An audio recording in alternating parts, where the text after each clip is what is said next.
Warning, warning, danger, danger. Hi, this is Tony Klarich. In 2004, on my 40th birthday, I rode more than 40 miles on 40 different things, including a 4-foot disc, ski skimmer, and slalom ski. This video documents a few of my afternoon rides, so let's hit it.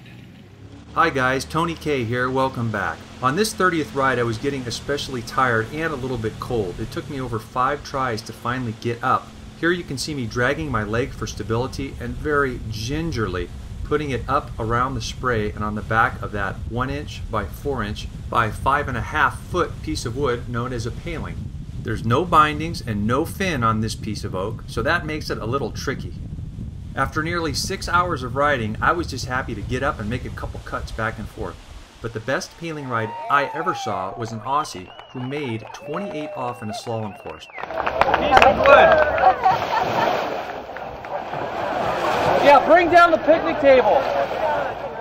My 31st ride of the day was a tough time to figure out that all picnic tables are not equal. Look at that. Oh, that's so easy.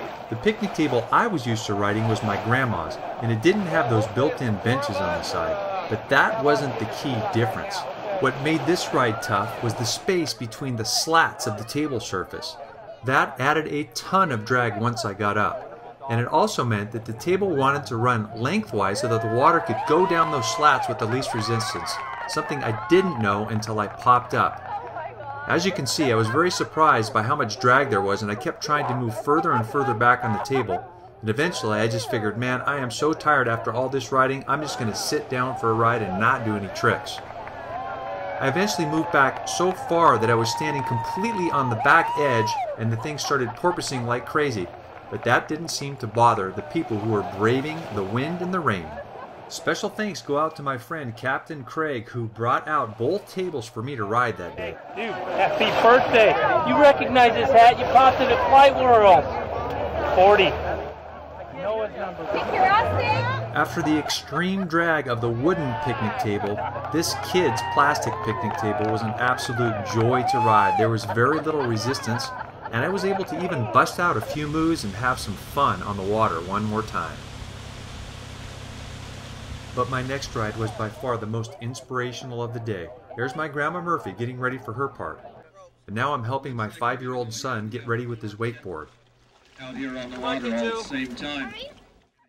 Uncle Mike said my biggest influence in skiing, and I'm giving my son a pep talk. That water's cold and he doesn't know what's about to hit him.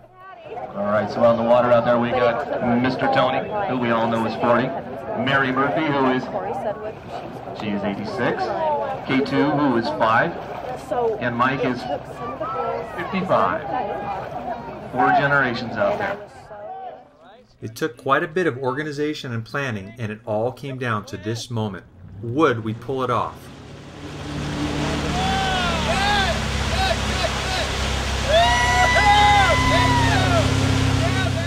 After all the pressure of the day, this was a huge emotional release for me.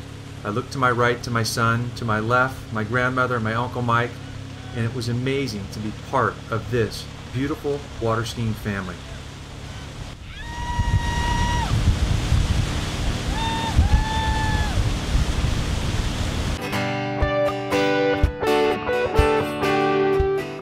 This is Tony Klarich. Thanks for joining me on the MasterCraft 40/40/400. It's been over 6 hours of non-stop riding, but there's still a few more rides before it's time to party. I hope you'll join me for a spin on the disc and ladder, the fun of 2-boat wake surfing, and a flip on the kneeboard hydrofoil. Just click through on the box in the upper right to see all the action.